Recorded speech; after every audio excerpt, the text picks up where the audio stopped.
ఉమ్మడి మెదక్ జిల్లాలో ఈరోజు ప్రధాన వార్తలు ఈ విధంగా ఉన్నాయి. ముఖ్యంగా సిద్దిపేటలో ఈరోజు మాజీ మంత్రి హరీష్ రావు పర్యటించారు. సిద్దిపేట కలెక్టరేట్ ఎదుట నిరవధిక సమ్మె చేస్తున్న సర్వశిక్ష అభియాన్కి సంబంధించిన కాంట్రాక్టు ఉద్యోగుల శిబిరాన్ని ఆయన సందర్శించారు. అక్కడ వాళ్ళను ఉద్దేశించి మాట్లాడారు. ముఖ్యమంత్రి రేవంత్ రెడ్డి పిసిసి అధ్యక్షుడు హోదాలో వాళ్ళని కలిసిన సందర్భంలో ఒక్క ఛాయ తాగినంత సేపట్లో మీ సమస్య పరిష్కరిస్తానని చెప్పిన రేవంత్ రెడ్డి ఇప్పటి వరకు కూడా సంవత్సరం గడుస్తున్నా వాళ్ళ సమస్యలు పరిష్కరించకపోవడం గర్హనీయమని చెప్పి హరీష్ రావు రేవంత్ రెడ్డి వైఖరిని దుయ్యబట్టారు. తక్షణమే సర్వశిక్ష అభియాన్లో పనిచేస్తున్నటువంటి కాంట్రాక్టు ఉద్యోగుల సర్వీసులన్నింటినీ కూడా క్రమబద్ధీకరించాలని చెప్పి ఆయన డిమాండ్ చేశారు. వాళ్ళ పే స్కేల్స్ని కూడా సవరించాలని ఆయన ఈ సందర్భంగా డిమాండ్ చేశారు.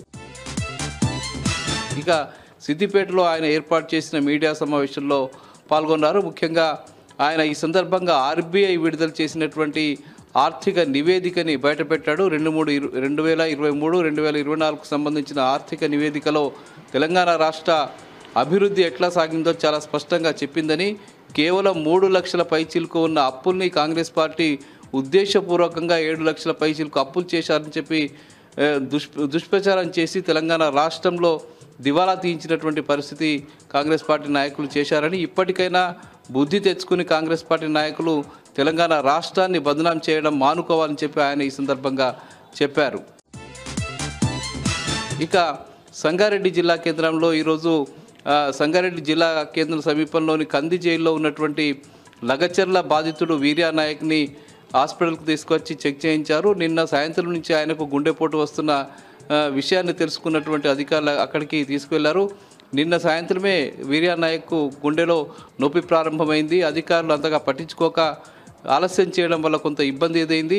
ఈరోజు ఉదయం మళ్ళీ ఆయనను ప్రభుత్వ ఆసుపత్రికి తరలించి చికిత్స చేసిన నేపథ్యంలో ఆయనకు తీవ్రమైనటువంటి గుండె ప్రాబ్లం ఉన్నట్టుగా అర్థమైంది. ఆయన వెంటనే హైదరాబాద్లోని నిమ్స్ ఆసుపత్రికి తరలించారు. అయితే ఆయనను ఆసుపత్రికి తరలిస్తున్న సమయంలో కూడా ఆయన చేతులకు బేడీలు వేసి పోలీసులు తీసుకువెళ్లడం చర్చనీయాంశమైంది.